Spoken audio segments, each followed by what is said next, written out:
I am not one for hype, especially with video games. Look, maybe back when I was a kid and my standards were much lower, sure, but nowadays, I rarely ever allow myself to get excited for a new release. I might enjoy a new release, but my expectations going in will be zilch, maybe even negative. With modern gaming, there's always a catch. Microtransactions, bugs, day one DLC, and in Nintendo's case, whatever they decide to do that day. They make good games, but I've made it pretty clear how I feel about a lot of their weirder practices and tendencies, which were even recently shown super hard with Mario Kart World. That game had some great stuff, but Nintendo has this obsession with playing only how they want you to, and it really held that game back, even more now that they basically made the worst parts of that game even more pronounced through recent updates. After playing that game, I was glad I wasn't really hyped, because I would have been really disappointed. But because I kept my expectations empty, I could look at it outside of that bias. However, maybe foolishly, I made an exception for Donkey Kong Bananza. I've mentioned my love of this series before in my Donkey Kong 64 video. The main Donkey Kong platformers have been consistent 10 out of 10s each and every time, and the most flawed one out of all of them was improved so much by fans that at this point it's one of my favorite collectathons ever. Tropical Freeze is still, for my money, the best 2D platformer you can play. It is so tightly designed and fun that every replay I do feels like the first one I did all over again. So when the idea of a new 3D Donkey Kong game made by the Mario Odyssey team was making its rounds a few years ago, I thought that sounded amazing.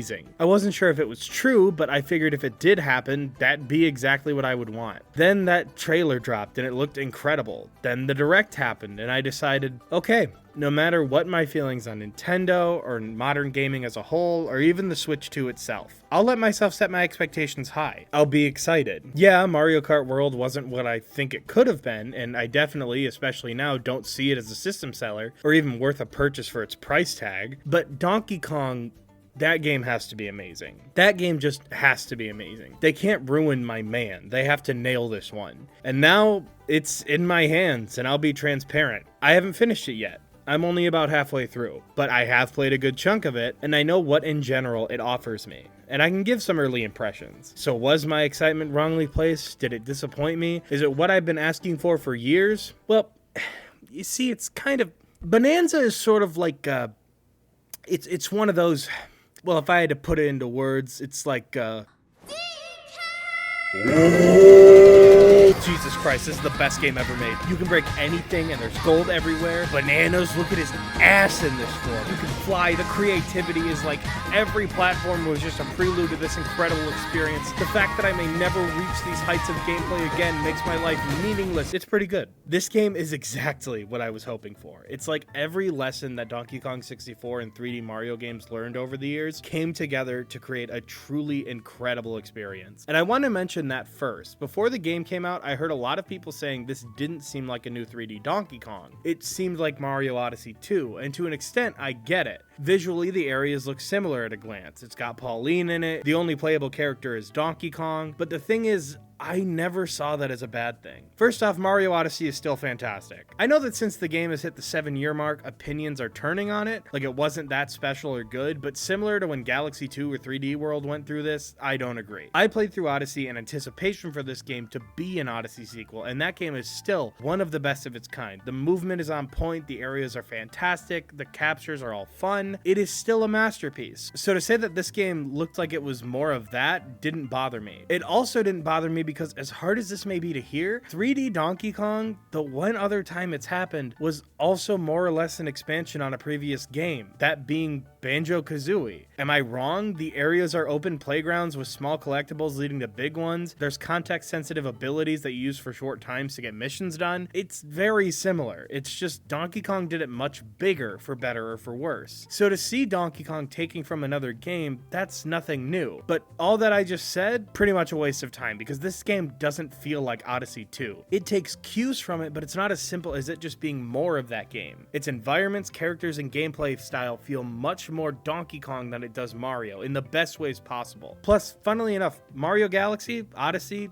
All of the Mario games developed by this team wouldn't have a lot of their creativity or ideas if not for Donkey Kong. Nintendo EPD Tokyo literally started with Donkey Kong Jungle Beat and have not missed a single time since. But a lot of what was introduced in Jungle Beat, from mechanics to gimmicks, were used in future titles. Similar to how you can compare mechanics and gameplay from Mario Galaxy to Donkey Kong Jungle Beat, I don't think comparing Donkey Kong Bonanza and Mario Odyssey is a negative comparison, or even bad at all, as I'm going to be doing through this video. This isn't them taking a Mario game and slapping Donkey Kong on it, it's them coming home. And what a beautiful home it is, because this game's visuals are stellar. I think what immediately made me feel so comfortable in knowing DK was in good hands is just how well they nailed the style of the series. Ingot Isle looks plucked right out of the Country series, and even though a lot of these worlds are the usual platforming tropes similar to other DK games, the ice world, the beach world, the jungle, it never feels like it strays from Donkey Kong stylistically. The characters all fit into DK's world, and I like how each area has different animals to match either the elders or the level design. Speaking of which, I adore the elder designs. I think they fit right in, and they remind me a ton of Jungle Beat's character designs, in a good way. I love how different parts of all of them are just bananas. I love how they kind of blend into the background, but then during the raves they go fucking bananas.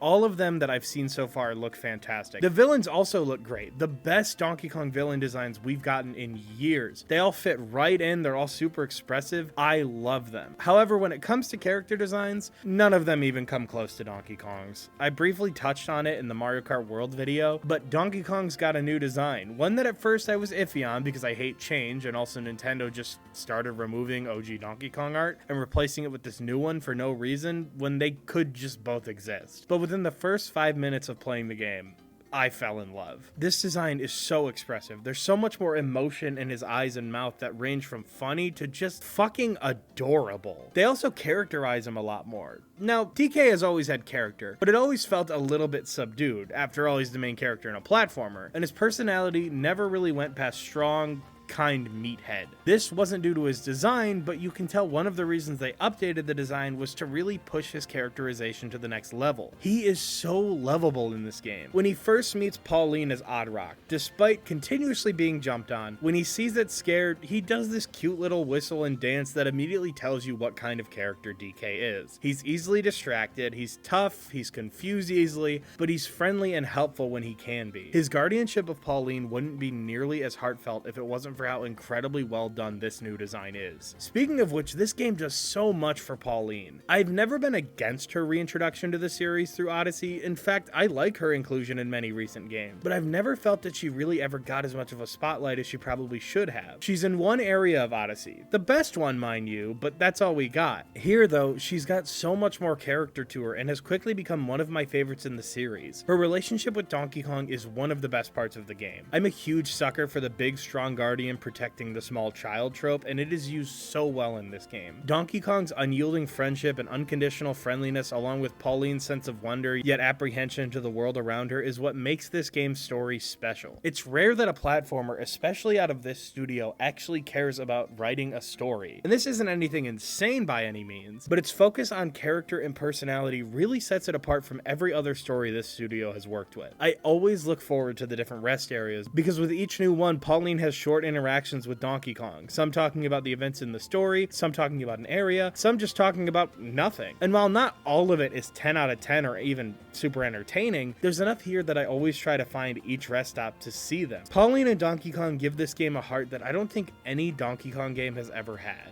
And it's something that I am pleasantly surprised by. A lot of people say it's a father-daughter dynamic, but honestly, to me, it's more of like a really sweet sibling relationship to me, where DK is aiding Pauline and being open and having more fun. It makes how she is in Odyssey mean a lot more because we see that this experience helped form her into who she is later on. It also makes you give a shit about the villain's motivations, because while yeah, Voidco is pretty generically evil, you want to take them down because they're fucking with Pauline and you want her to have a happy ending. All three Voidco members, as I mentioned, have amazing designs, and they're all also incredibly entertaining. They work well as villains not only through motivation, but just in terms of their presence. They're great. But that's all just eccentricities. All that stuff is important, but it's not what this game was sold on. And they aren't what's truly taken my breath away about this game. Because the reason that I even had to make a video before finishing this game isn't for the characters, or the visuals, or the incredibly sexy main protagonist. No, it's the main meat and potatoes. Obviously, the gameplay. This game is so much more than just Odyssey 2. It's more than a sequel to Donkey Kong 64. It's one of the biggest, most expressive, and well-designed platformers I've ever played. Its moveset is insanely diverse. Its worlds are simultaneously packed with more linear progression, yet each inch of every level has something to find off the beaten path, and it never ever tells you that your decisions were wrong. It's huge and diverse while still managing to keep a fantastic pace without it ever feeling like it's dragging. Every time I've thought I've hit the best level or moment, the game one-ups itself 5 minutes later, and it's just, God,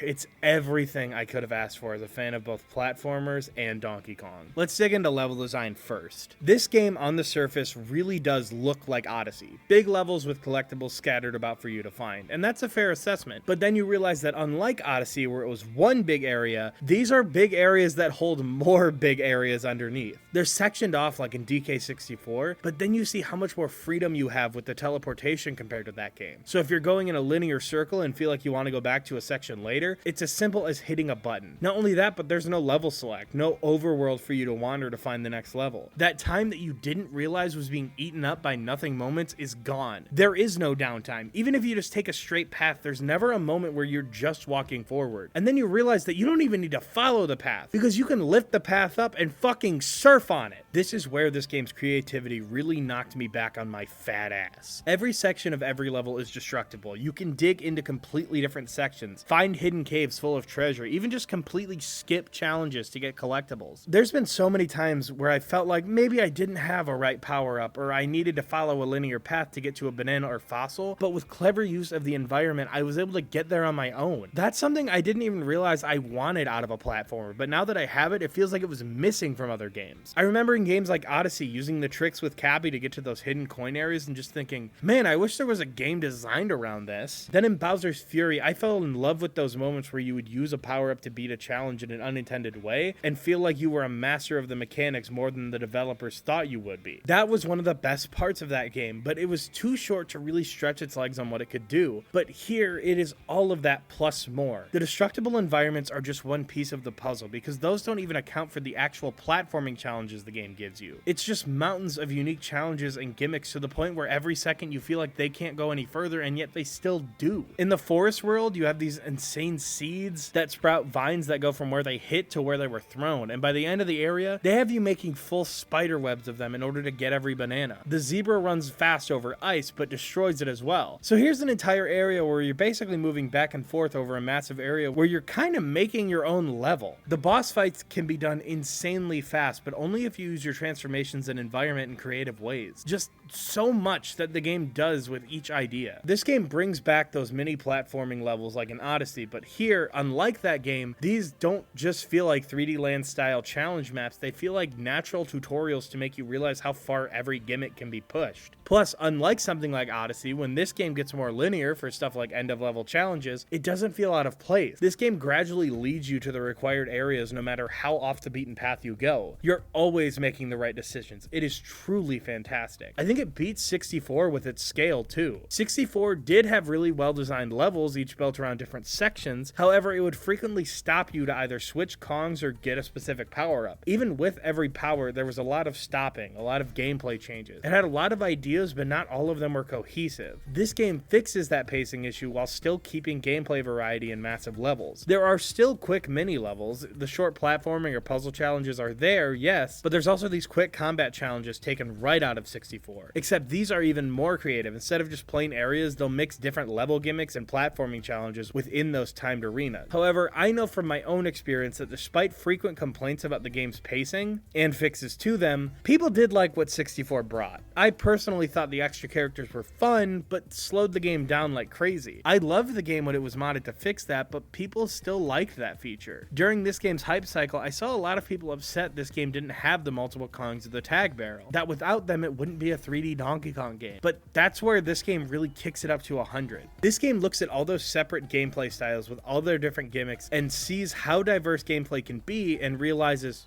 What if we just shoved all of that into one character all at the same time? And chose the character with the most sex appeal and best jawline. Donkey Kong is one of the most versatile and fun characters to control in any platformer I've ever played. We've talked about the ability to destroy everything, but there's grabbing items or NPCs, surfing on different surfaces. You can double jump using a piece of rock, climb up basically any wall, and dig straight up or down. But what about those context-specific actions from DK64, like Chunky being big and doing more damage and lifting heavier things, or Lanky's fast running? Did they leave those behind? Nope. Now you get those whenever you want. Now, for some of those, that would be a little OP, so they do limit it through Bananza transformations. Bananzas give you new abilities for a short time just by pressing a button. Miss Tiny's glide? There you go. Those missing abilities I mentioned? They're here too. And even some I know exist but haven't tried yet because I'm not far enough. What's so genius is that I think they realized that having only small specific sections to use these would be lame, because in 64 you didn't get a lot of opportunities to enjoy those context actions. Or in something like Mario 64 or Sunshine or Galaxy, so many power-ups were completely locked to specific missions. Hell, even Odyssey did it with captures. But also, if you could just access all of those abilities at all times, it would be game-breaking. So the limited meter makes for a great middle ground. You can freely switch between them, recharge the meter, and use it pretty flippantly, but the game still won't let you just spam them in situations where they would be broken. In boss fights specifically, they can end fights fast, but you don't get a lot of opportunity to refill the meter, so timing it right is essential. Bananzas are an incredible idea, and they're all so fun to use. And in my experience, I use all of them a lot. Yes, some are definitely more used than others, but I frequently find myself using the Kong transformation just for mining, the ostrich as an emergency platforming crutch, and the zebra just to get a move on. All of these options are pushed even further by something else I love, being the stat upgrade. Now, these are nothing new to open world games, but how it's used here is so smart you kind of wonder why more platformers don't do it. Instead of the main collectible, these crystal bananas being used just for progression, you know, get a certain amount to move forward or whatever, they're currency you use to upgrade your abilities. More health, the double jump, new abilities or buffed abilities for Bananzas. There's so many options, and even now, where I have well over 200 bananas collected, I'm still finding upgrades I want to invest more in because all of them feel so useful. This was something that made me look back on other 3D platformers and kind of feel like something was missing now. Could you imagine if in Mario Sunshine you got upgrades to Flood for getting more shines? If you got upgrades for Cappy and Odyssey? If you condensed the banana coins and bananas in Donkey Kong 64? Okay, that last one wouldn't work, but you see what I'm getting at. This gives so much more reason to find as many collectibles as possible, because if you want stuff like faster rock breaking or a longer glide on the ostrich, finding more of the main MacGuffin is how you're gonna do it. It also makes tons of use of the other shit you can collect. Gold is everywhere. Its main immediate use is filling up your Bananza meter, but it can also be spent on shortcuts, rest areas, bananas, challenges, so much stuff, to the point where no matter how much gold you stockpile, you always want more. And then there's fossils. Mario Odyssey introduced using normal and purple coins on costumes, which gave both a ton more value, and it was something I hope this team wouldn't abandon. And by God, they did. Fossils are spread throughout levels in different sizes, some more rare than others, but all will get you different cosmetics for DK and Pauline. I was initially disappointed that none of DK's costumes are that crazy, just colors and overalls, but first of all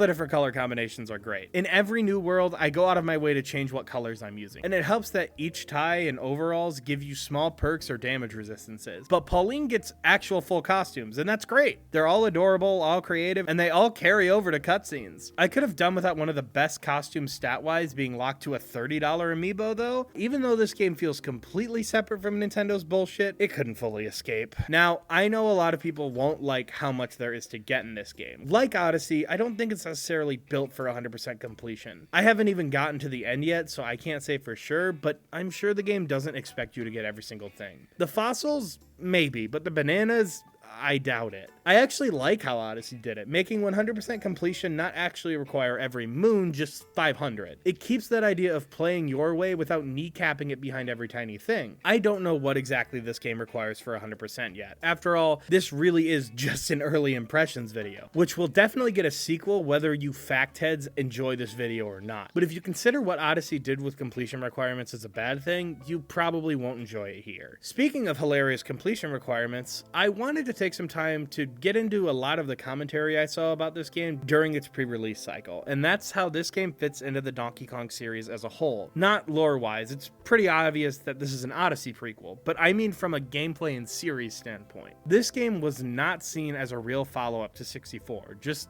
as a Mario game with DK in it. And I could kind of see it, at least in the trailers, but upon playing it, nah, that's not true. This game has tons of love for the Donkey Kong series, 64 especially. I've already talked about how this game uses ideas and gameplay styles from 64 as inspirations, but there's other stuff too. Yeah, there's platforming challenges like in Odyssey, but there's also those combat challenges I mentioned. That's not Mario, that's Donkey Kong. There's bonus rooms for extra gold hidden around, that's Donkey Kong. Pauline, that's something that Mario took from Donkey Kong. There's the obvious classic Donkey Kong level references sprinkled in. The music is a lot more Donkey Kong than it is Mario, with tons of percussion and flutes and monkey noises. The minecarts, the art style, the enemy design, the naming conventions, that's Donkey Kong. Why do you think when me and a bunch of other DK fans saw the name Ingot Isle, we all knew this was a DK game before the trailer even showed him? And I haven't even mentioned the small details that only idiot DK losers like me would see. The fossils in one of the worlds are the beaver from Donkey Kong 64. You know, the one that went...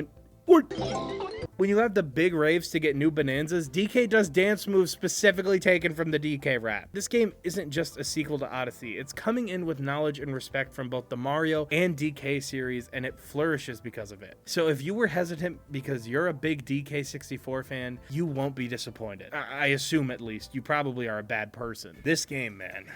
This game is special. I've literally never made a video on a game I haven't beaten, but I had to here. There's so much I didn't even get into because I feel like I haven't fully experienced it all yet. The layers themselves I haven't gone into individually because I feel like the 3+ hours I've spent in each one were only scratching the surface. I know that I am hard on Nintendo, deservedly so, on their recent bullshit with the Switch 2 especially, but this game is a reminder of why people fell in love with their games. It is a shining, glimmering example of what things could be like, separated from the catches and annoyances around it. Is it worth getting a Switch 2 for? I can't in good faith recommend spending $450 on a console with only 2 main releases. One is incredible, but the other is very flawed and not worth nearly what it's going for. But if you already own a Switch 2, you already have this game. But if somehow you have a Switch 2 and haven't picked this up, what the hell is wrong with you? Mario Kart World is nothing. This is your system seller. One game can't and shouldn't sell a whole console. But if one could, this one would be hard-pressed not to. What I can absolutely say is that in a year or two, when there's a few more big games like Dusk Floods, Legend ZA, or Tomodachi Life 2, which will probably be the best game ever made, if you decide to pick up a Switch 2 with a better spread of games, this one should be one of the first you get. Or hell, if you're buying a Switch 2 for a game like Dusk Floods, pick up this one with it. It is one of the best experiences I've had with a game in a very long time. I'll definitely be returning to this game to really dig into it after I finish it and maybe spend even more time in it. But until then, I'm never coming back.